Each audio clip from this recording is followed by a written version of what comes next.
Today is Tuesday, the 16th of August, and I'm speaking with Mr. Philip H. Pollock. Correct. What does the H stand for? Hewison. Philip Hewison Pollock. My father was P. Hewison Pollock, and I'm Philip H. Pollock, and our son is P. Hewison Pollock III, only he calls himself Hutch.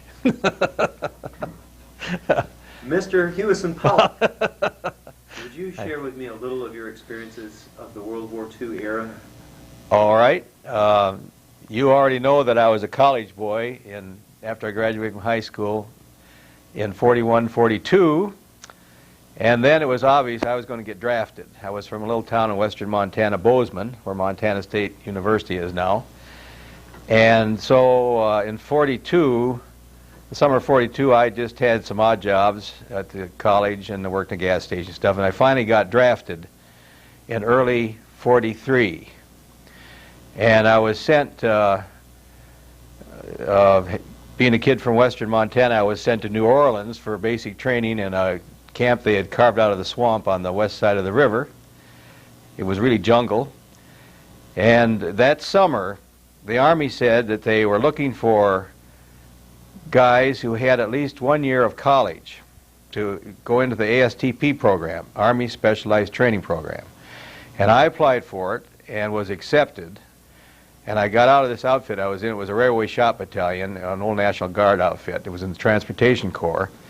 And that summer I was sent to LSU up the river at Baton Rouge. And I went to Louisiana State University for 2 quarters. We're all Army guys. There wasn't anybody else there in the summer except the Army. And in the summer we lived in the girls' dorm, but there weren't any girls. And in the fall we moved into the boys' dorm, which is a part of the stadium, if you've ever been to LSU. And I've been told that it still is, 50 years later. The tiger is right outside there in the cage, and he would roar at night and carry on. I expect there have been several tigers since I was there. Anyway, late in 1943, the ASTP program folded up all over the country, and most of us were sent to the infantry, which raised the intellectual level of infantry some, I think. I was sent to the 87th Infantry Division, which was on maneuvers near Nashville. There was a big maneuver area around Murfreesboro in Tennessee, and I didn't know from nothing. I joined up this outfit. They've been together for quite a while. They put me in the 347th Infantry Regiment, 2nd Battalion, Company G, and in those days a company had 4 platoons. The first 3 platoons were riflemen, and the 4th platoon was the weapons platoon. I was assigned to the weapons platoon and became part of a light machine gun team. And as I go on here, I worked my way up from ammo bearer up to squad leader by attrition when we got to Europe, so I finally got to be a buck sergeant. Most of the time I was just a PFC. Anyway, after maneuvers were over, we went to Fort Jackson by convoy in Columbia, South Carolina. And this was in January 1944. And my division was drawn down about 3 times for replacements in Europe. But fortunately, I was never chosen. So I went overseas in October of 44 with my outfit that I've been with now for almost a year. In the summer of 1944, as I told you earlier, my girlfriend, we were engaged. Rhoda came down by train to Columbia and had a room in a private house. They did a lot of that in Columbia. I'm sure they did all over the country, take in soldiers' girlfriends. And she was there 2 or 3 days, and we decided that we would get married before I went overseas. So I got a furlough in mid-July and went all the way back to Bozeman, Montana, which is a long ways from Columbia. And we got married in my father's house by my father, who was a Presbyterian minister, on July 21st, 1944, and last month we celebrated our 50th wedding anniversary. Just to continue that a little bit, we have 2 children. Our daughter, Ann, was born in 1947, and she is a teacher and an entrepreneur in St. Augustine, Florida. And our son, Hutch, was born in 1950, and he is a college professor at the University of Central Florida. We have 2 grandchildren. Our grandson, 15, is our daughter's son, and we have a little girl who's 6 in Orlando. All right. Is this the sort of thing you want? You're answering the questions for me. All right. Well, so I'll think of some more as you go along. the 87th packed up at Fort Jackson in late 1944, and when I was in high school, the best thing I ever took was typing. And when I was in the Army, I got to be a typist several times and got out other stuff. And when we packed up at Fort Jackson, they set up a huge tent and put a bunch of typists in there, and we typed shipping labels all day. But I didn't have to stand reveille, and I didn't have to stand retreat. This is right after we were married. So I was working an 8 to 5 job. So at 5, I would go home, and we had a room, and we had kitchen privileges in a house not very far from the main gate of Fort Jackson. And then in the morning, I didn't have to report back till 8 o'clock. And I didn't have to stand Saturday inspection either. It was a neat deal for a while. Of course, it didn't last forever. So we went up to Camp Kilmer, which was an embarkation point, and got on the Queen Elizabeth I. There were 15,000 of us on it. Where was Camp Kilmer? Camp Kilmer is in New Jersey, just south of New York City. And where was Camp Jackson? Fort Jackson. Fort Jackson. Still there. It's in Columbia, South Carolina. Great. Most of my division was on the Queen Elizabeth, and I was down below the waterline somewhere. There were 9 of us in a cabin about the size of this table. And it took us only 4 days to go from New York City to Greenock, Scotland, which is the port city near Edinburgh, Glasgow. The Queen Elizabeth and the other big liners traveled alone. They went full speed, and they changed direction about every 30 seconds so the ship would heel over. And the German U-boats couldn't catch them, and if they even got them in their sights, the ship was too fast. 30 to 35 knots is well over 40 miles an hour, so the ships were traveling fast. My outfit was stationed for a while in the Manchester area. We lived in a big old, ugly, cold British house. And then finally, we were taken by train down to Southampton and went over to Le Havre on a ferry. This was November 1944, so it was about 5 months after the D-Day invasions.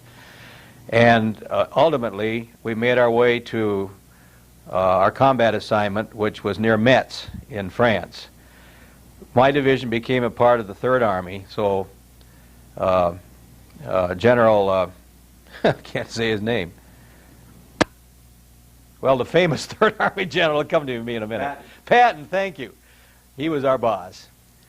My division went into combat reducing some of the German forts. And these forts have been there since time immemorial around Metz, because that Alsace-Lorraine has been fought over ever since, quote, civilization, unquote, developed in Europe. And our artillery worked on the forts, and eventually the Germans surrendered. I was not involved in that at all. We were living in a warehouse. But after the forts were reduced, we went forward into Germany, and my first combat was the sort of thing you see in a Hollywood movie. The Germans were fighting rearguard action, but they had PA trucks, public address system trucks, and they welcomed the men of the 347th, 87th Infantry Division to the Third Reich, and they had a few tanks. We dug in that night in a field, and that morning the tanks came up, and they killed several people in my company. And there were a couple of German machine guns in a copse of trees, and the platoon leader, the 3rd Platoon, who was Lieutenant Jerry Greer, was ordered to knock out those machine guns. So he took several men, and they went up there and knocked out the German machine guns. But in the firefight, Lieutenant Greer was shot in the head. And as we went forward, the Germans retreated. As we went forward, Lieutenant Greer was lying on the ground, and we presumed he was dead. Well, I'm going to get a little ahead of my story now, but a year later, I got out of the Army in Texas in November 1945. In fact, it was Thanksgiving Day, and it really was Thanksgiving Day for me to get out of the Army. My parents, I indicated earlier, my father was a minister, he was a Presbyterian minister, and my parents had just moved to a new job in Iowa City, Iowa, which is the University of Iowa town. This was just before Christmas, 1945. So Rhoda and I went up to the Minneapolis area where we had friends and relatives, and we visited around until it was time to go down to Iowa City, where we'd never been, to have Christmas with my parents, who had just moved there and were living in a manse, a home owned by the church, First Presbyterian Church in Iowa City. Okay, so we get to Iowa City, and the local newspaper sent out a photographer to take a picture of the new Presbyterian minister and his family. And Rhoda and I were in the picture. We were presumably unpacking books, one of those pose things. They printed the picture in the paper. The next day, my father got a phone call. She said, "Reverend Pollock, this is Mrs. Greer. I think our sons were in the Army together." And sure enough, Jerry Greer's parents lived right around the corner where my folks had just moved 1,500 miles from western Montana. The houses weren't 400 yards apart. Jerry, the lieutenant, had been unconscious 3 days. He was hit a glancing blow in the head. He came to in a hospital in Nancy, France. And then he was taken back to England for recuperation and back to the United States. And he was already retired out of the Army. They retired him as a first lieutenant. He's still a retired first lieutenant. Anyway, he was going to school in Georgetown in Washington, D.C., and his mother had sent him a clipping before this picture business that the Presbyterian Church now had a new minister, and that his grandmother, who was a Presbyterian, although the Greers are staunch Roman Catholics, his grandmother had been complaining because her church didn't have a minister. So she sent that to Jerry, and Jerry said, "My God, that's Phil Pollock. He and I were in the same company," which we were. I had known him slightly. I was a listed man, and he was an officer, so we didn't fraternize much. But we had one evening, I had been in charge of quarters, and he was officer of the day, so we visited a little bit and found out we were about the same age, and in fact, we were born the same year. Anyway, when Jerry came home for Christmas, 1945, he came to the house, and my wife says that I turned white when I saw him, even though I knew he was coming. The epilogue to that story is that we had some courses together at the University of Iowa. He was working on a master's because he had finished his degree before he went in the Army, and I was working on a graduate degree. And we've been close friends ever since. And he's a retired school teacher, and he has a beautiful chalet-type home on a lake near Eagle River in northern Wisconsin, and we visit him most every fall, which is the best time to go to Wisconsin. Yeah. That's my good war story. Well, getting back to, is this what you want? Stream of consciousness. Just reel them off. Getting back to my war experience, I was in combat off and on from early December until early April. Early December 1944 to early April 1945. And you remember that the war in Europe was over in early May when the Germans surrendered. But something very nice happened to me in April, and I'll come to that in a minute. But meanwhile, the Germans, as you know, did a counterattack, counteroffensive in the Ardennes in Belgium, called the Battle of the Bulge. This began in mid-December 1944, and my outfit was down in Germany south. And when that happened, Patton's army turned around 90 degrees and went north into Luxembourg and Belgium. And my particular part of the army went back into action. We got out of the facing the Germans down east of Metz in Alsace-Lorraine on Christmas Eve, 1944, and we went back on the line in Belgium on New Year's Eve, 1944, another 1st of January, and it was 10 below zero and snowing. It was incredibly bad weather. And for many days in January, we had no air support because the weather was so bad the 9th Air Force couldn't fly. Anyhow, I went through the Battle of Bulge. We had lots of casualties, both from enemy action and the weather. A lot of people got trench foot, and I had a slight case of it, and for many years I had trouble with cold feet. But now that I'm old, man, it isn't so bad. It's gotten better. Anyway, we went through the Battle of Bulge, and then crossed the Moselle River against slight opposition from the Germans, and then tried to cross the Rhine River. And fortunately, the night we tried to cross the Rhine River, my regiment was in reserve, but the 2 regiments that tried to get across had no luck. As soon as they put a boat in the water, the Germans would shoot it out. So we Americans were on one side of the Rhine, the Germans were on the other, and for the best part of a week we just kind of looked at each other. But meanwhile, the Army being what it is, they didn't want us to be idle. So we went back to the Moselle River. If you look at a map, here's Koblenz, and the 2 rivers come together at Koblenz, flowing north. And that triangle of land, we crossed the Moselle, and then we walked across that triangle of land between the rivers. It was about 5 miles, as I recall, 4 or 5 miles to the Rhine. Well, they took us back to the Moselle, which we crossed under German opposition, and we practiced assaulting across the Moselle in preparation to do it across the Rhine. In other words, we did a dry run of something we'd already done for real. People were not happy. Anyway, when my outfit finally went across the Rhine, we did it in jeeps and 6x and tanks, and we went across on a bridge that the engineers had built, pontoon bridge. It was right after I think it was the First Army had captured intact the Rhine bridge at Remagen. The Germans were supposed to blow it, but they didn't. And so the American Army got across there, and then the Germans began to retreat into the...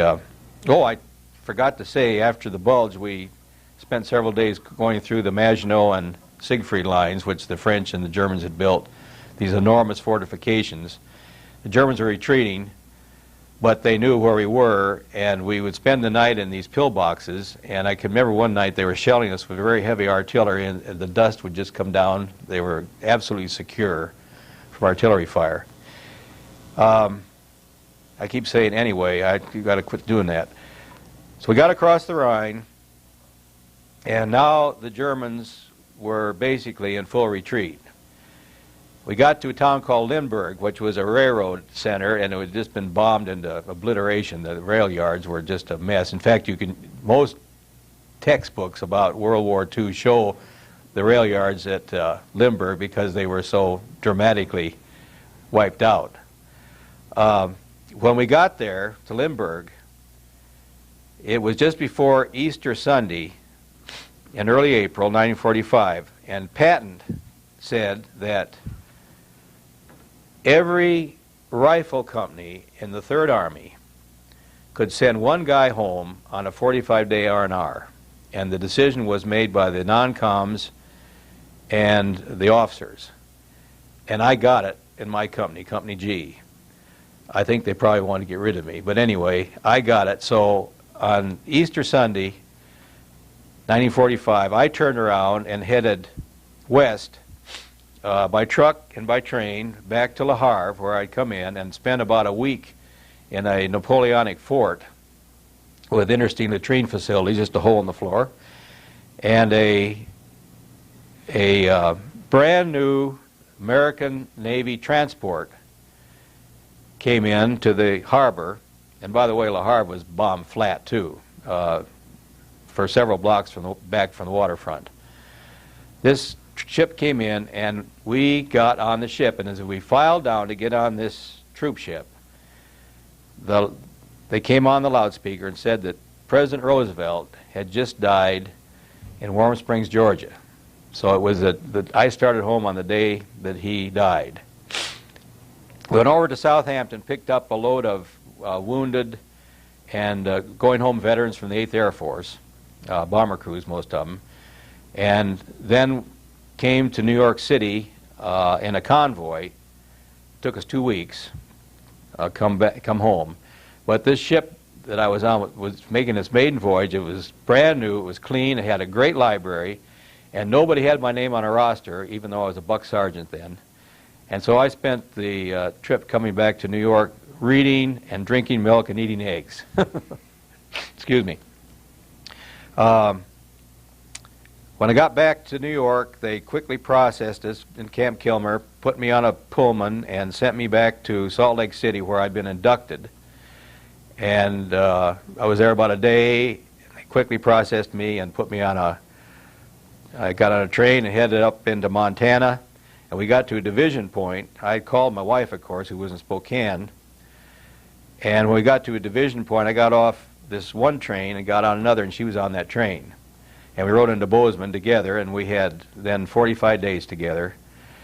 And then I went back to Salt Lake City, and instead of being reassigned to Europe, because I got home on the day the Germans surrendered. I got to Bozeman on, I think it was May 4th or 5th or 6th, the day of VE Day. So I never went back to Europe, and instead they put me in an outfit that was getting ready to go to reduce the Japanese. It was a 4.2 mortar outfit. I'd never even seen one. They used them a lot in the Pacific. I was the only, this was in Texas, I was the only combat veteran in the outfit.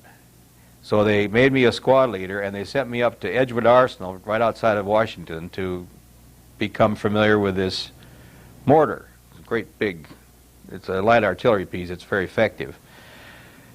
It was a 4-week school, and about the second week we had rumors the Japanese were going to surrender, and then they dropped the two atomic bombs. And the 4th week, on Monday, we were getting ready to go to work in the school drill, and the clerk ran out from the orderly room and said, "The Japs have surrendered, you're all on pass." So I was in Washington, D.C. on VJ Day, and it was a mess. I didn't drink in those days, but I saw a lot of going on there. So I went back to Texas, and they gave me another stripe, made me a supply sergeant, and all we did was just take stuff in. It was a separation center, and my number came up, as I indicated earlier, on Thanksgiving Day, 1945, and I got out of the Army. And that's the story. Well, where did you go upon being dismissed from the Army? Well, I told you about the Iowa City incident, and then Rhoda and I, after Christmas in early '46, went back to Spokane. She's a medical technologist, and in those days at Montana State College, or it's university now, she had 3 years of academic studies, and the 4th year was an internship to be certified as a registered medical technologist. And she had interrupted that to be with me when I came home on my 45 day, and also to be in Texas before I got out of the Army. So we went back to Spokane, and she finished her internship, and I worked as a flunky in the hospital where she was doing this. I worked in X-ray and pharmacy. And then that summer of '46, we moved to Moscow, Idaho, which is just south of Spokane, about 60 miles. I was going to be a forestry student at the University of Idaho. And Rhoda got a good job working in a clinic. So that summer, I went to summer school at the University of Idaho. And I was on probation because my McAllister grades were bad. But I did well, and I was a lot more mature now than I had been. And that fall of '46, the school said to me, "Now you're a veteran, but you're not a veteran from Idaho. We got all these GIs coming back on the GI Bill, and you're going to have to wait until you're resident." And they said, we can accept you in January or February when the second semester started. So we said, okay, and I was working in a gas station, and Rhoda was working in the clinic. And then it became evident. I found out that the forestry sequence, you had to have course A before you had course B, and they were going to give course B in the second semester. It meant I would have to stay until things started again in the fall of 47. So I called up my father in Iowa City, and he did some investigating. He said that I was, because I was a veteran and because my family lived in Iowa City, that I was considered to be a resident of Iowa. So Rhoda and I packed up our few belongings. We had this old Oldsmobile, 36 Oldsmobile business coupe. It was all engine. There was hardly any room for the people in it.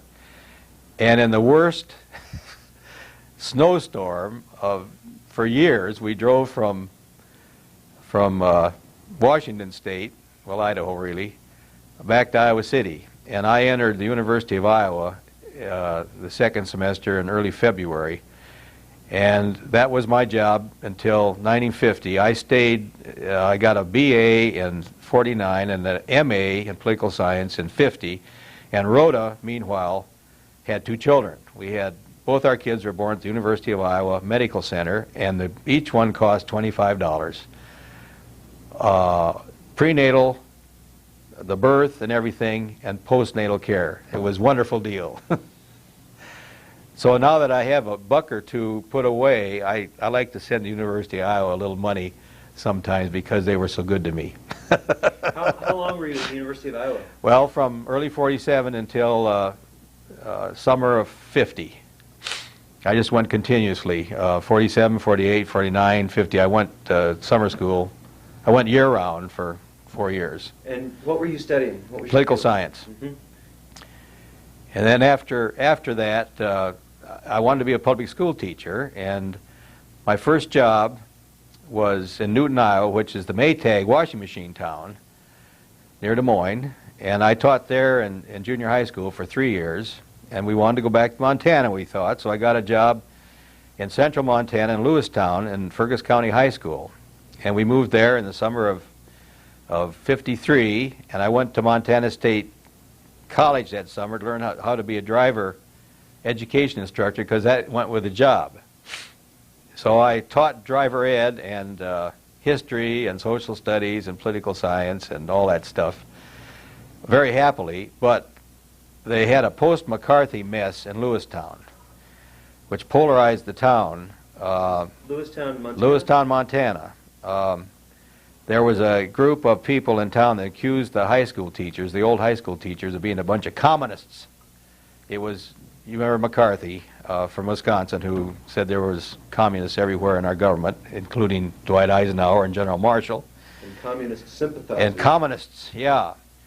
Well, it became so difficult in the town that it was obvious that I was going to have to leave. We were going to have to get out of there because it was just too uncomfortable living there, even though I was not part of the old high school teachers. But it was, I tried to describe it to people, and it was just incredible, the polarization and hatred in that town. Anyway, in February of 1955, an old friend of mine from the University of Iowa, who was in the Air Force Historical Program at Oklahoma City, Tinker Air Force Base, called me, and he said he had a slot for a second guy, and would I be interested? And I was, and I went to the superintendent in Lewistown, and he released me from my contract. So in early 45, we moved, 55, excuse me, thank you, we moved to a suburb of Oklahoma City, and I worked in the Air Force Historical Program there, and later at Wright-Patterson Air Force Base in Dayton, Ohio, until it became evident to me that I wasn't happy. It was too bureaucratic. I had no control. I was a chief of the office in Wright-Patterson, but I had no control over personnel or space or money or anything. I loved the aeronautical aspect, but I started looking for another job. And what year were you? This was 1968. And in 1968, I had an opportunity to come to the University of Georgia as the assistant to the director of the Institute of Government, which is part of the service program. That's where I knew Pete McCummins first. He was there when I was there. And so we moved here, and I retired. It was a wonderful job. It had its ups and downs like all jobs, but basically I loved it. And for 20 years I was the assistant to the director at the Carl Vinson Institute of Government, which is now Lucy Cobb. And I retired in the summer of 1987. And since then, I've been having a wonderful time being retired and doing volunteer stuff and playing with my automobiles and things like that. Before I ask you a few more questions about the World War II era. We got way away from World War II, didn't we? I know, but I use this as a springboard sometimes, yeah. too. Can you tell me something about Army Air Force Air Force historical yeah. work? Yeah. In fact, you might be interested in it with your background. When we got involved in World War II, President Roosevelt said that he wanted the services to keep careful historical records of what went on. And so all four services, well, the Marine Corps may have been under the Navy, I'm not sure, but the major services set up historical programs of various quantity and quality during World War II. And after the war, you will recall the Air Force became a separate service in 1947. It was no longer the Army Air Force, but became simply the United States Air Force, USAF. And its program, of course I worked in it, so I'm prejudiced, but I think it was probably the best of all the services. And it was consisted of professionally trained, it still does, historians, most of them civilians, although the chief, of course, is a military officer, a full colonel. Each unit in the Air Force is obliged to write either a semi-annual or annual history of what goes on, but when you get into the research and development areas, logistical areas, then there's a lot of what I call there are a lot of questions that people raise all the time about what's happened in the past. Requests for historical services, and that's what I loved when I was working, because I was where the Air Force research and development really began was in Dayton. It goes way back to McCook Field during World War I. And then they established Wright Field, and then they established Patterson Field, and then the two were put together, Wright-Patterson Air Force Base, and it's the same geographical area where the Wright brothers did their first public circular flights, Huffman's Pasture, as part of Wright-Patterson Air Force Base. So it has a lot of Air Force history. And the outfit I was in was it was an Aeronautical Systems Division, and it was responsible for research and development, laboratories, procurement of new airplanes and missiles, etc. And so my office wrote monographs and case studies as well as these periodic histories of operations. And that's the best part of it. I love that. Well, for example, one of the guys who worked for me, who was also a close personal friend still, wrote an excellent history of the B-58 bomber, which was the first supersonic bomber that this country had. It was based on German research. A German aerodynamicist named Lippisch had developed the triangular wing, the delta wing, and he was one of the paperclip scientists that were brought to this country, that were captured by us and brought to this country right after World War II. What is the term paperclip scientist? Paperclip was called Project Paperclip, and they picked up a lot of the people at Peenemünde, including Werner von Braun, who of course became the father of the ballistic missile program here in Huntsville.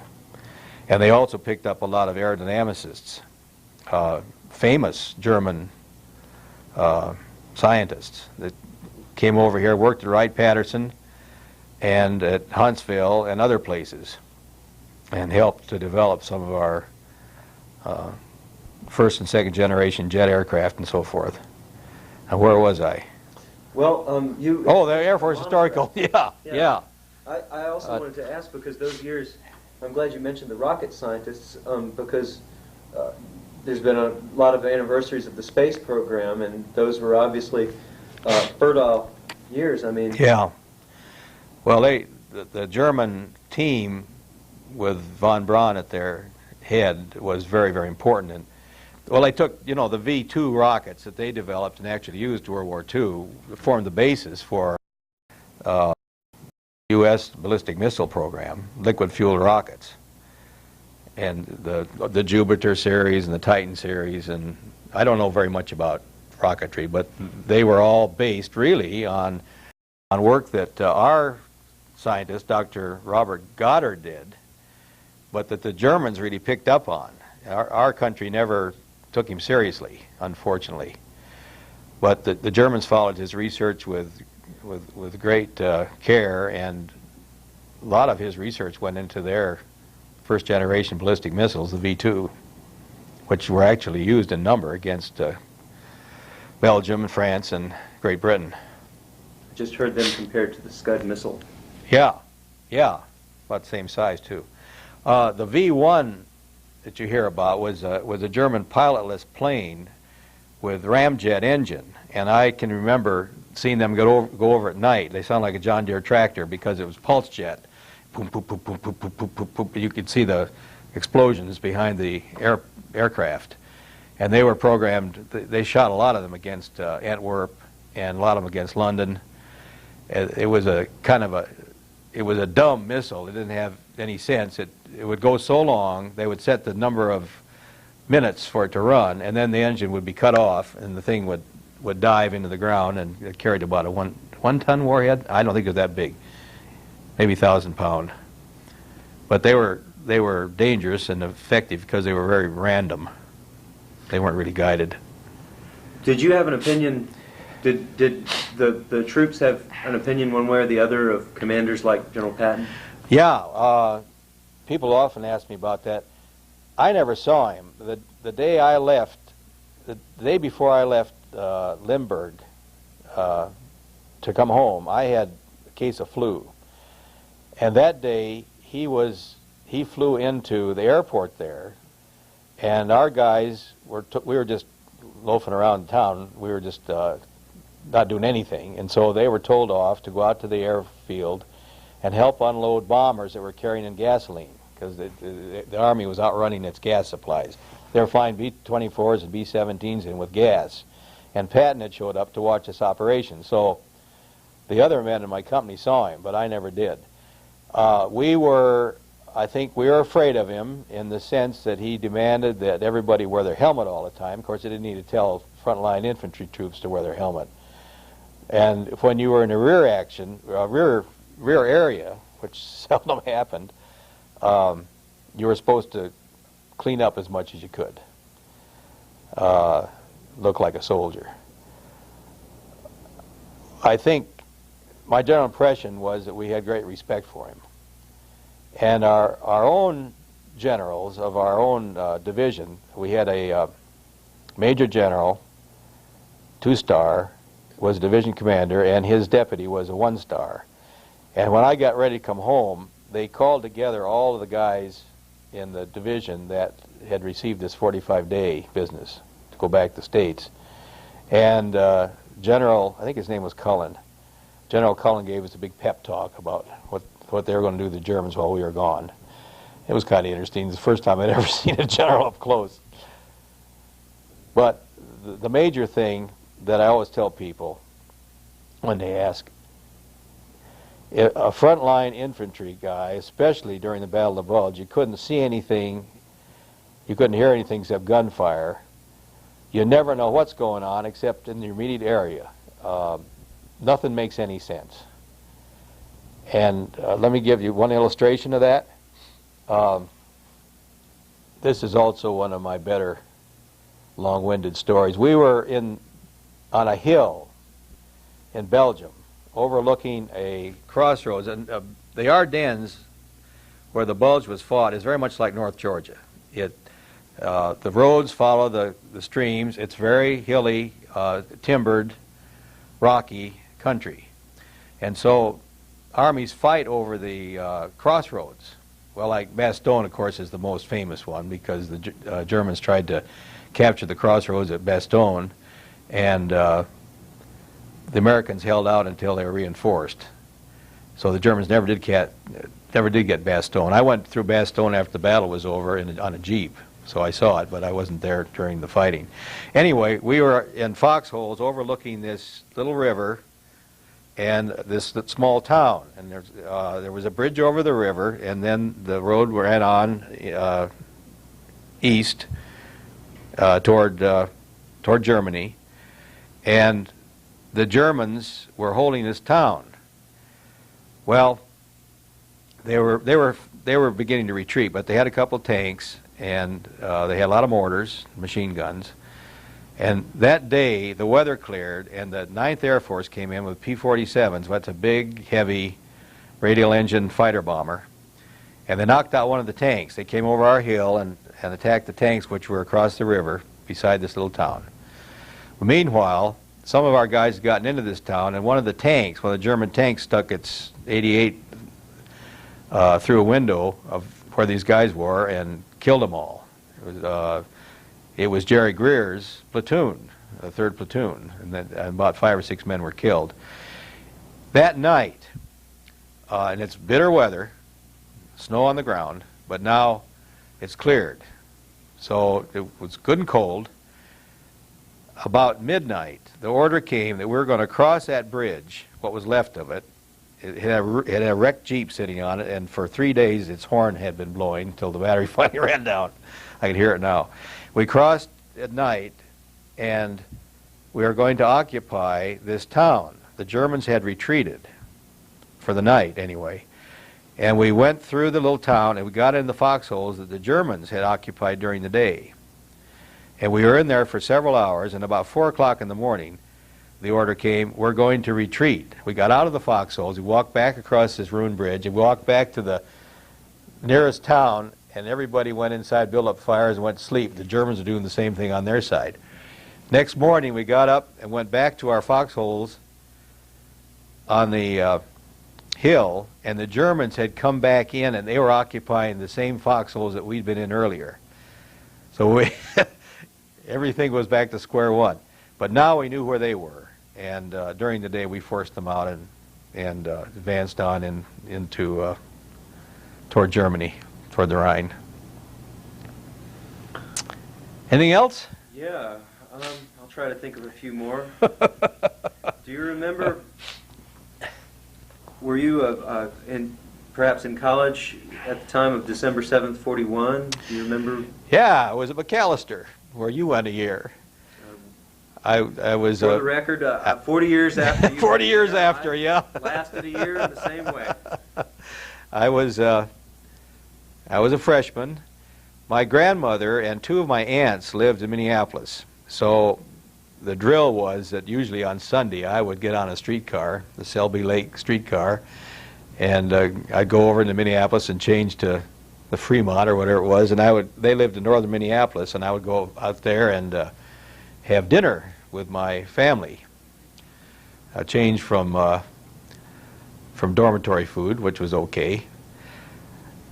Well, that particular Sunday, everybody knows where they were on Pearl Harbor Day. We took a drive. My Aunt Helen, who was a professor at the University of Minnesota, professor of social work, had a 1941. She had a new 2-door Chevrolet, a really nice car.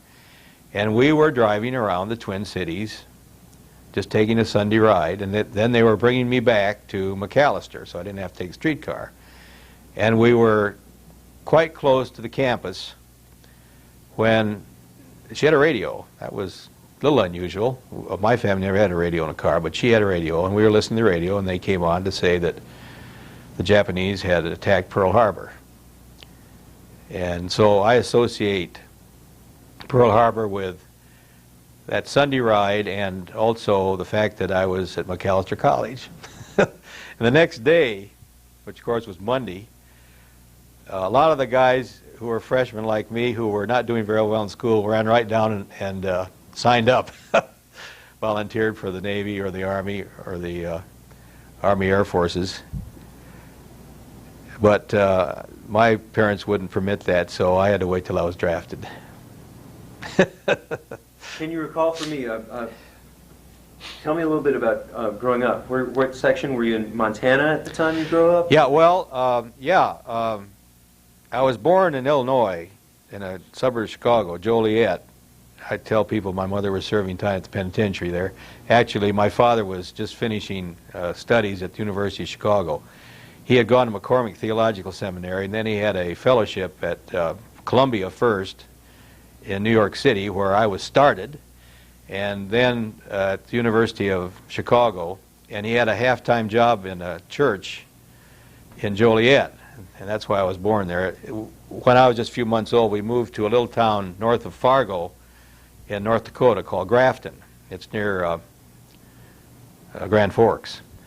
And that's where I spent my first 5 years. I went through kindergarten there, and then we moved to Minneapolis, to a church about a mile from west of downtown Minneapolis.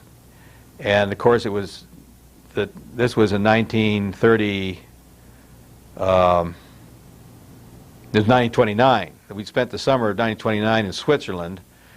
My father went to school at the University of Basel, because he was a New Testament scholar, and that's what they were teaching there. And so I remember bits and pieces about that trip. I wasn't quite 6 years old. We went to Paris, we went to London, and I changed to the Guard and the Eiffel Tower. I remember this stuff, the Luxembourg Gardens, where I had a little boat to sail and stuff like that. Anyway, we moved to Minneapolis, and it was the Depression was just coming on, and we spent the Depression years until 1935 there. And my folks, I didn't realize it at the time. My father often didn't get paid, but we had a nice house to live in, decent house. We always had plenty to eat. I didn't feel any deprivation. I just knew that my rich cousins had fancy toys that I enjoyed playing with, but it really did not affect me. I was well cared for. I had two brothers younger than myself, and in 1935, early 1935, my father took a new job in Bozeman, Montana. He was very interested in university and college work, working with college students. He was very good at it.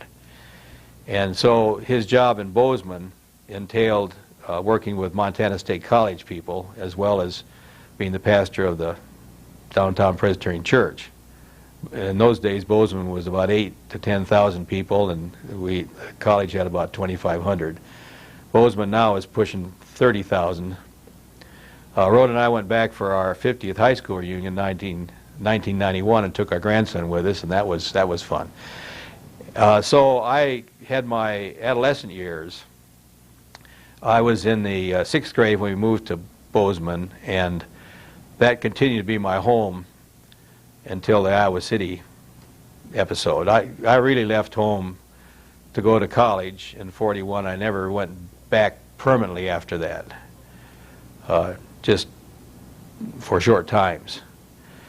It was a wonderful, Bozeman was a wonderful place to grow up. We had our high school, Gallatin County High School, which is no longer there. It's now called Bozeman High School. Gallatin County High School had a principal, Mr. Ragsdale, who was outstanding, and the education that Rhoda and I got there, we were in school together. I tell people today it was the equivalent, I think, of a 2-year college. Had 4 years of math, 4 years of English, 4 years of languages, foreign languages, 4 years of science. I mean, it was all available. It was college prep stuff. They also had very fine vocational departments. There was in-house printing, auto mechanics, agricultural mechanics, because it was an agricultural region. It's in a valley which is irrigated. The annuals that were produced while we were in school were all done in-house. All the photo work, the photo engraving, the printing. They're really amateur. You ought to see them. They're amateur jobs, but they were all done right in the high school. Pretty unusual. Mr. Peck was the journalism and printing guy, and he was outstanding too. It was just I wish I had taken better advantage of it. But you know, kids. Well, you seem to have had enough to do in the rest of those years. Can you tell me, you mentioned on the boat coming back from the Harv, yeah, yeah. That you had a dairy product, milk and eggs. Yeah, yeah. Were there can you tell me anything else about the food you were given in the Army, or food you particularly missed, or? Well, I always, people gripe about the food in the Army, and it came in various qualities, but we always had plenty. And when we were in the combat situations, I really preferred the K rations, you know, the little boxes, because you didn't have to get out of your hole to eat those. They were a lot safer to stay in a foxhole. And when they would bring us hot food, everybody was nervous, because if the Germans got wind of it, of course they'd start shelling with mortars or heavier stuff. And K rations were fine. They were nutritious. Some of the stuff tasted like the dickens, the famous dog biscuits. But they had the evening ration had a chocolate bar, and each ration, breakfast, lunch, and dinner, each one had cigarettes. And I was a non-smoker, so I would swap cigarettes for chocolate bars. And we had the D ration, which was a big chocolate bar. And when we were in a more relaxed situation, there were the C rations, which were the little cans of pork and beans and stuff, a whole bunch of things like that. Plus, they had various kinds of breads and stuff. We were well taken care of. And when we would overrun the Germans and see what they were having to put up with, we could feel the bond of comradeship with them, because they had, especially there at the end of the war, they didn't have anything. Bad stuff. One incident, I think it was in the Rhineland, we went into a house, and one of the guys one of the guys in the 3rd platoon, which was Jerry Greer's platoon, was a Jewish boy from New York City, and he could speak German.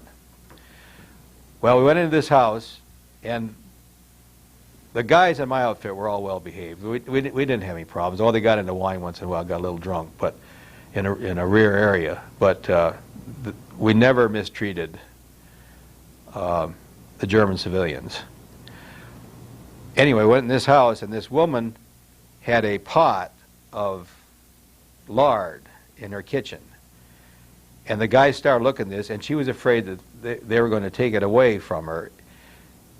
She had pictures of her son in a Wehrmacht uniform, and he was there. He had been wounded, and he was posted home. So this ex-German soldier was in the house too. Anyway, she began to cry because she thought the American soldiers were going to take away this lard she had.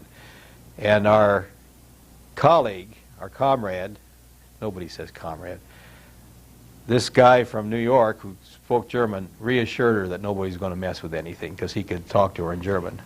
I always thought that was kind of interesting. After I left the outfit, my division continued on through Germany into Czechoslovakia, and some of the people in my battalion, they claim, were some of the first American soldiers into Buchenwald. One of the men that I served with, and later caught up with about 5 years ago, and unfortunately he's died since, Harold Jennings, he said that he and 2 or 3 others were the first ones to go in the gate, and he had some graphic stories about the survivors and the non-survivors they found there. But I didn't experience that myself, of course, because I was back in the good old USA by then. Did you all hear anything about concentration camps as you progressed through Northern Europe? Just rumors. And we began to, particularly after the Bulge was over, and we began to move rather rapidly east, and the Germans were retreating behind the Rhine, we overtook lots of the slave labor, the conscripts from Poland, Russia, Hungary, Romania, places had been overrun by the Nazis. And they had stories about conditions and the camps that they'd been in. But I don't recall that we really knew anything much about the whole Jewish question about the way the Jews had been treated, except rumor. It's hard to remember because after you've lived through all this and discover what really happened later, it's hard to remember what you knew at the time. But my general impression was we didn't know much about the concentration camps. Was there anything you were particularly afraid of? Toss that out. Well, I was 21 years old, I guess, and when you're 21 years old, you're never going to die. It's always going to be the other guy that's going to get it. We were all terribly afraid of artillery, and mortars and artillery were the things that would cause most guys to get really squirrely. And I remember one night we were in a house. The Germans had just left it, and it was a big stone house, which is typical of Europe, and the civilians in the house, the owners, had gone down in the basement. And the soldiers, the rest of us, were on the first and second floor. Well, they started to shell us, and I was really fearful that night. I went down and spent the night in the basement with the Belgian civilians, or maybe they were Germans. I can't. Yeah, we were Germans. We were in Germany by then. If you want to see somebody dig a foxhole in a hurry, just start shelling them. And we had trouble often in the bulge digging because the ground was frozen like yay. And some outfits issued those little 1 pound TNT packages to their troops, and they would put one on the ground, back off, and set it off, and it would crack the ground enough so they could dig in. But digging in was very difficult. I got 2 war wounds. One of them was from white phosphorus grenade during training in Fort Jackson. This sergeant thought he had a smoke grenade. He had the whole company standing around, and he pulled the pin and he threw it down, and it was a white phosphorus grenade. And a lot of us got these little wounds, and one guy was almost killed. My second wound, I was digging in one night in Belgium, and I had the pickaxe, and I hit myself right there in the toe. And I went to the medics, and I said, how about fixing this up? And they said, here's a couple aspirin. I said, where's my Purple Heart? And they said, get back to your foxhole. I was lucky. At one time, my company had about 180 men in it. That included all the cooks and everybody.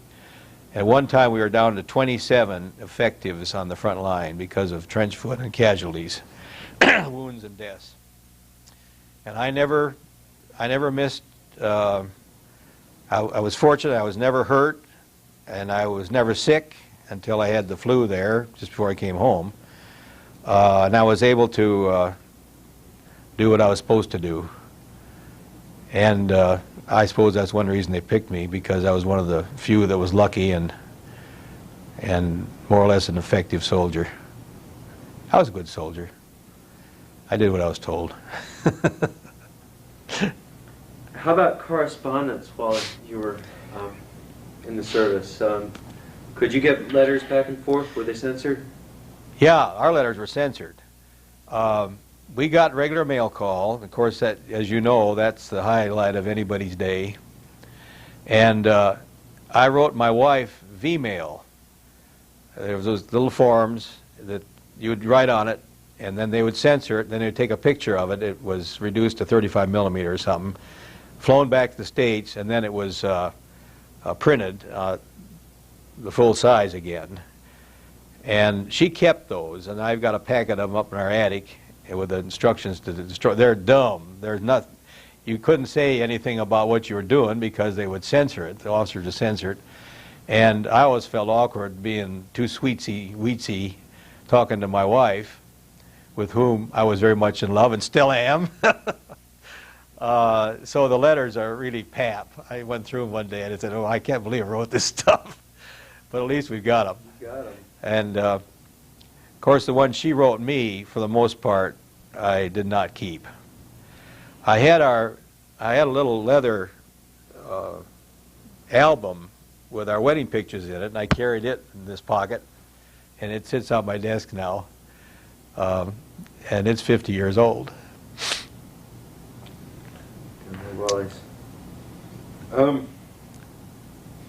Well, is there anything you can add for my information about the Institute of Government here in Athens? I have just watched the documentary about the Lucy Cobb restoration there. Now, I've seen publications that the Institute of Government puts out of different issues, sometimes ecological issues. Yeah. Actually, my grandma went to Lucy Cobb. So really? I'm particularly interested in your 20-year tenure there.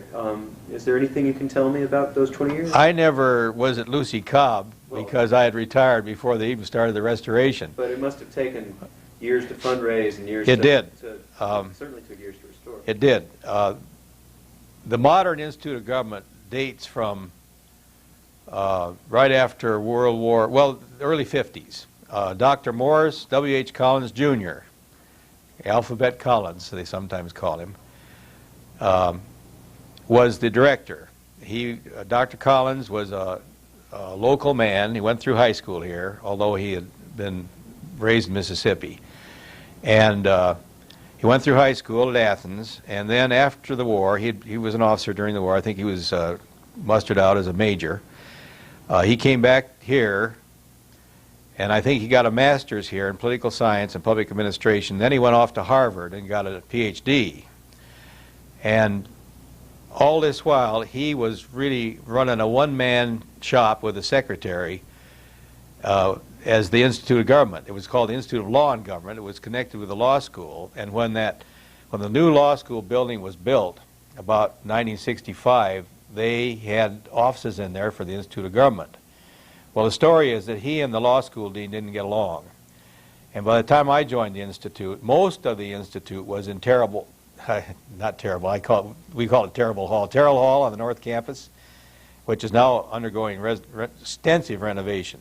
It's beside the museum building, right across, well, you know where it is, right across from the chapel. Yeah, the UGA Press has been there for a long time. Yes, they were in the basement, yeah. And before them, before the press, the printing department was there when I first went there. What was the question? Oh, Institute of Law and Government then just became the Institute of Government, and it became a part of the service program of the University of Georgia. When the university reorganized around vice presidents, a vice president for services office was established, and Mr. J.W. Fanning, who's one of the best-known Georgians there is, was the first vice president for services. And when I came down here to interview for the job that I ultimately got, of course, I interviewed with Mr. Fanning. The Institute of Government's primary role was to help assist local governments in Georgia do a better job. Technical service. And one of the divisions was staffed primarily with people who had been in the real world, former city managers, county managers, police chiefs, and so on, people who had actually been in local or state government. Well, in the last 30 years, its mission has expanded quite a bit, and one of the big parts of the Institute of Government is the Governmental Training Division, which is located in the Georgia Center, still is. They have an office or two in Lucy Cobb, but they really don't use it. Mr. Harold Holtz has been head of that division. He's the oldest person. I don't mean it chronologically. I mean he's been at the Institute of Government longer than anyone now, and he will probably retire soon. But he has run one of the premier governmental training units in this country. His people go all over Georgia and sometimes other places, putting on workshops like leadership training, for example. And once a year, most any kind of local government official comes to the Georgia Center for a refresher course, a seminar, 2 or 3 days, sometimes a week. Local auditors, well, you just go down the whole list of people that work in local government, and they will sooner or later show up in Harold Holtz's shop, or his people will go out where they are and hold seminars and training. The Institute of Government has a large program now in education, the Governmental Education Division, which is headed by a woman who also went to the University of Iowa and had some of the same professors I had, and is a close personal friend too. They produce textbooks and other kinds of publications and training for secondary school teachers. And Mary's husband, Larry Hepburn, who is also a PhD type, has written a number of excellent books which are used as textbooks all over the state. History of Georgia, for example, books on public administration.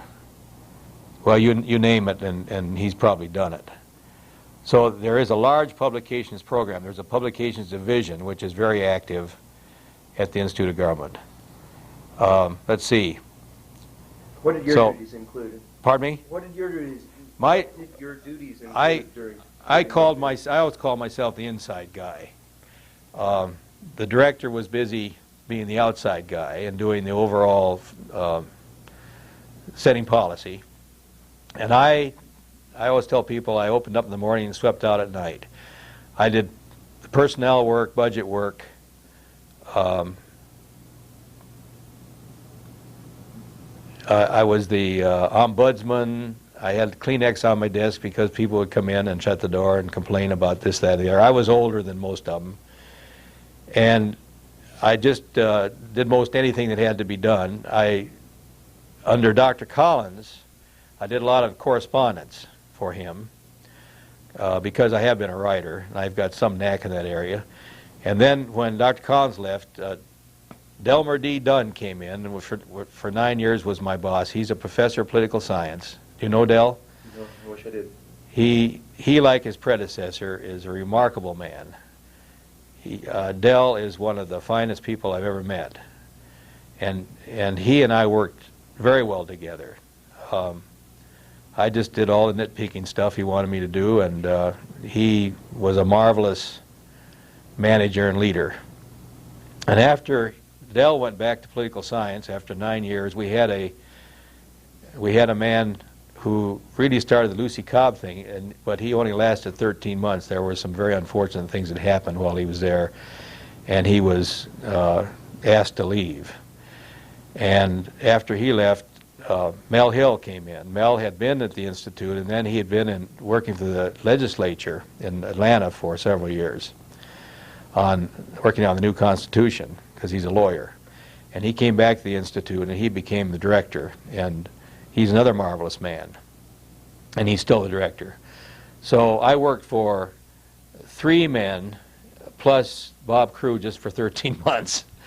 And they were all, in their own way, remarkably fine. I think probably I worked best with Del because we worked together a long time. But Mel and I worked together for a few years before I retired, and he was great to work for. Well, that really begs a question that I don't often get the chance to ask. What about those 1960s? You must have been in Athens during that time of incredible change. Yeah. Well, we came, like I told you, we came in '68, and when we came here, the local schools were not integrated, although they were supposed to have been. My recollection is that Athens High School became Clarke Central about 1970. Mm-hmm. And then we had the incidents on campus with Pete McCummins, the Athens 8, that 6 students and 2 staff or faculty level people sat in the president's office. President Davidson. Yeah, how soon you need to know, huh? President Davidson's office, because they were protesting some of the rules about the dormitories. It seems arcane now to even think about it, and they were arrested, as you know, and tried for criminal trespass, and fined. And Pete McCummins, who was a colleague of mine in the Institute of Government, lost his job. Dr. Collins fired him, and I've still got the draft that Dr. Collins wrote the letter that I had to give Pete. Well, I think it's probably the best thing that ever happened to Pete because he's had a very interesting career since. Outstanding, talented man. I think the world of him. Great editor. He's edited my stuff too. And oh, has he? Yeah. I mean, yeah. Made it better. Yeah. He's one of the smartest native smart people I've ever met. He's such a cool Southern gentleman. He's a fine man. Well, then we had the race riots, almost.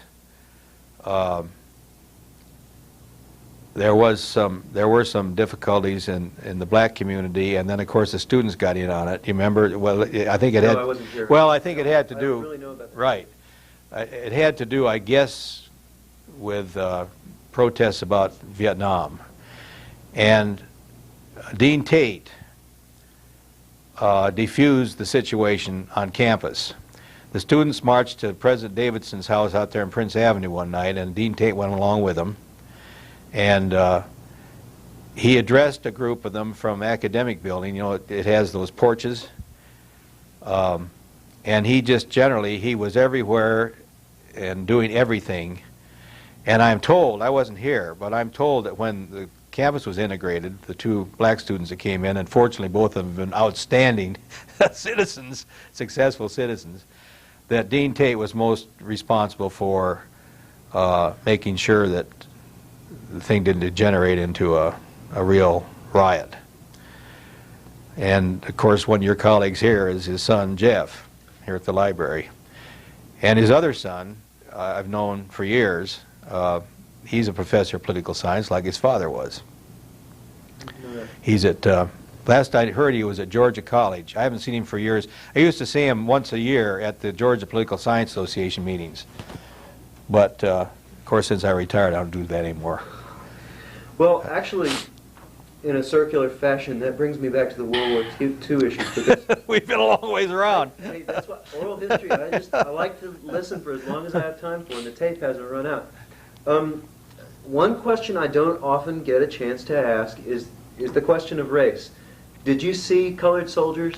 Were there in your experience? Did you see colored soldiers during the World War II era? They were relegated.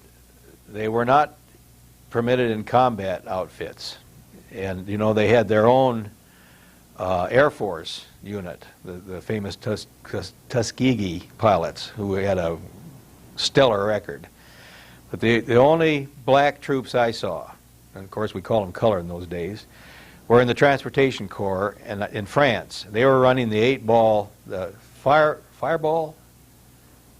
8-ball Express. That's probably not the exact term, but they were running heavy trucks from the port cities to resupply the frontline troops. They were driving these big 6x, the big ones. And I saw a group of them near Le Havre. And they were frequenting, we were marching by a tavern, and there were white French girls there with these black GIs, and some of the southern guys in my outfit were very much offended by that. And of course you've read that the French, many of the people in Europe accept, they don't see the race issue the way so many people in this country do. And that was my only contact with black troops, was the Transportation Corps guys in Europe. I never saw any that I can remember in this country. What about British troops? Didn't see very many because we weren't in the same area. I had a pass when we were in Luxembourg. I think it was a 6-hour pass into the Luxembourg city. And I went in there with somebody else, and we met a British soldier. And he said, let's go get a beer. So we went in this tavern. I had never had a beer. That was the first beer I ever had. I didn't like it. I couldn't drink it. Are you 21 at the time? I was 21. This was in 44, and I was born 23, so yeah, I was 21. Well, that summer when Rhoda and I got married, she had just turned 21 on July 14th, but my father had to go with me down to get our wedding license because I was only 20, even though I was a GI. My birthday's in October, so I married an older woman. 2.5 months. But that's all I can recall about black troops. They were segregated. Were there other, you mentioned some of the other nationalities you encountered. Just flashcarding, did you know anything about Harry Truman before he became president? What did you think? Did you have any opinion of him either way at the time? I knew nothing about Truman before I knew he was vice president. Yeah. But he was just catapulted into the limelight, of course. And in 1948, you remember he ran against Dewey? Mm-hmm. You don't remember, but you've read about it. Mm-hmm. And everybody expected Dewey to win, and Dewey was this self-confident, wiseacre New York attorney. And we were living in married student housing at the University of Iowa, and our polling place in 48 was a school in a little suburb near us, a little rural suburb. And we went there to vote. They didn't have enough voting booths, so they gave us our ballot. And we went up to the stage and laid our ballot down and marked it, just out in company, marked our ballot, and voted for Truman. And, of course, the rest is history. Instead of losing, he won, going away, and made a lot of fun out of Kaltenborn. That was his name, Kaltenborn. And Mr. Kaltenborn was saying, when the rural votes come in, Mr. Dewey will have won handily. Truman had a lot of fun with that. I admired Harry. Well, I don't often get a chance to talk to somebody from Montana, from the West, from Minnesota, or Iowa down here. So before I wind this up, I mean, do you sense those regional differences in your generation? I mean, did you, when you were in the Army, did you feel like you were from different places at that time? Yeah. Education, because I was thrown in with young men from all over, but I had a lot of trouble adapting to the South. I did stupid things. Of course, the natives just knew these Yankee kids didn't know about customs. Like in New Orleans, I'd ride the streetcar into downtown when I was on pass. I just get on the streetcar and I do like I did in Minneapolis. I just go sit in the back. Well, of course, that was the colored section. And I remember one day the streetcar was crowded and an old black woman got on. I got up and gave her my seat. Well, you weren't supposed to do that if you were white. My wife talks about when we were living in Columbia, South Carolina, that it was a middle-class family. He worked for the post office. She had Miss Columbia, South Carolina. She was a beautiful woman. They had a little kid. And she had a black woman that came in, and the woman did the laundry in the bathtub by hand. And Rhoda's always said, Rhoda grew up in eastern Montana without much money on the prairie, and her mother had a washing machine. She said it was a culture shock. Mm-hmm. And when I came down here in the early 40s,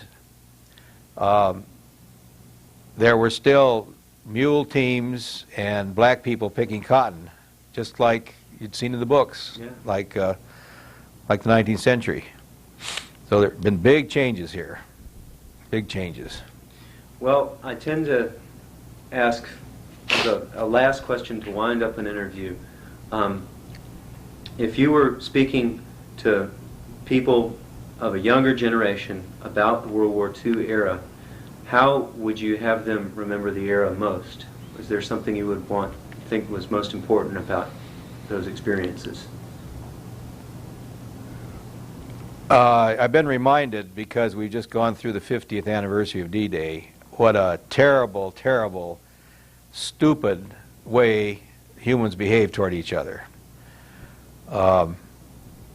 Those thousands of men that were killed, and both German and American, during the invasion of Normandy, for example.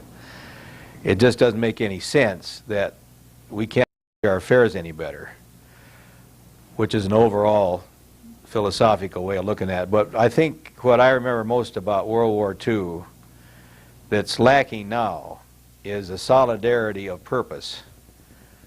There wasn't any question after Pearl Harbor was bombed You know, up to that point, there was a big debate going on. I'm a Charles Lindbergh freak. I know a lot about Lindbergh, and I'm hoping to write a monograph one day about something that's bugging me. But I'd actually like to hear a little bit about that, if you don't mind going on after.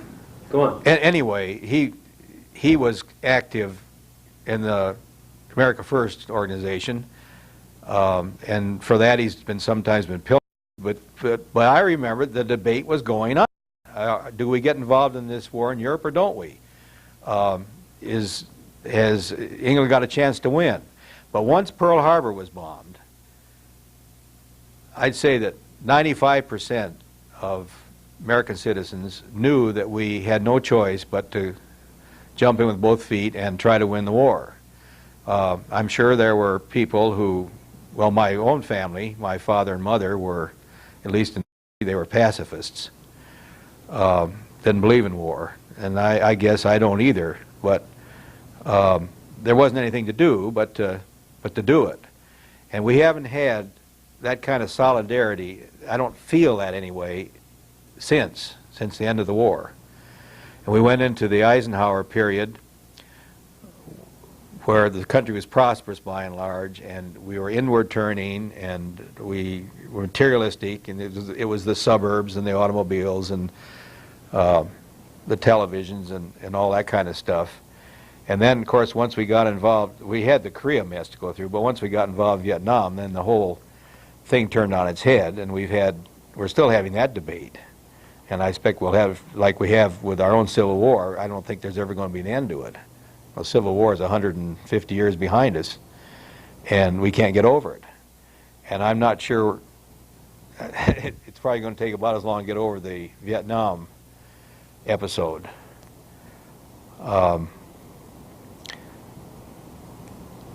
One more observation, and then I'm sure that'll be more than enough. I'm an older man now. I'm almost 71, and so I'm beginning to talk like old men talk. You know, the country's going to hell in a handbasket, and the youth are no damn good, and so forth and so forth. But I do think that there has been a cheapening of our culture, and I'm afraid the big glass eye has got a lot to do with it. Our standards are down. Well, all you have to do is drive around our town or stay in your front yard, and people go by with no regard for your privacy. They have these 250-watt automobile stereos that actually shake the ground.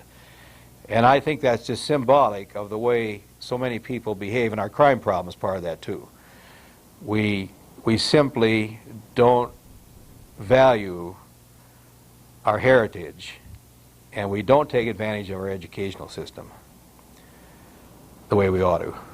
We've got a good educational system in place, and for a number of reasons, I'm not going to point a finger at our black brethren, because they've been caught up in this poverty bit, and I've been a volunteer at the ARC, and I've been a president of the ARC, and I'm a bleeding heart liberal at heart. But at the same time, I think that we need to take charge of our lives much better than we have, and we need to cut down on the external violence and unnecessary sex and all this stuff that we see on the tube.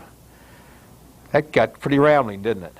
Well, it tends to. I mean, I'm just, summing up, you can ramble. Yeah, I certainly did. But you brought something that actually begs the question. You said you were interested in researching Charles Lindbergh and his position. Yeah. And we wind up coming back to that in these debates. So you want to tell me what you're interested in? Well, I've read everything he wrote and everything his wife wrote that's been published anyway. And I've been interested. Lindbergh's flight in 1927 is the first public event that I remember. I wasn't quite 4 years old, but I think that there was such a hubbub about it, and my parents probably talked about it. I think I recall when it happened, even though I was a small boy. And ever since then, I've been interested in Lindbergh. And as I became an adult, I got real interested. And because I'm in aviation, I learned to fly when I was an old man. I was 47 years old, and I flew for a few years just for fun. At what field? Right here. I used to fly around North Georgia. The only long trip I ever had was to St. Augustine. 350 miles. Anyway, having been interested in aviation, and this guy was so influential in the development of commercial aviation in our country, well, all over the world, really. And then he got involved in, you remember his little boy was kidnapped, and that was another, the press behaved abominably, the way they still do often. Just think about O.J. Simpson. And this man was not just an itinerant pilot type. His father had been a congressman and had been controversial, First World War era. And they were from Minnesota, Little Falls. So Lindbergh, even though he was a barnstormer after he bought his first airplane in Georgia, in Americus, Georgia, he bought a surplus JN4, Jenny, and went barnstorming. He had social skills because he had spent his winters in Washington when his father was a congressman. He had rubbed shoulders with important politicians in this country. I'm getting way off the subject.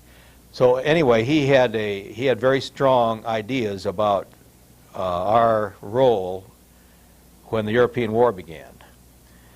And my conviction is that someday, when the records are released, we're going to find out for sure that he had been asked by the American intelligence community to go to Nazi Germany and see what they were up to, and he was able to do that. The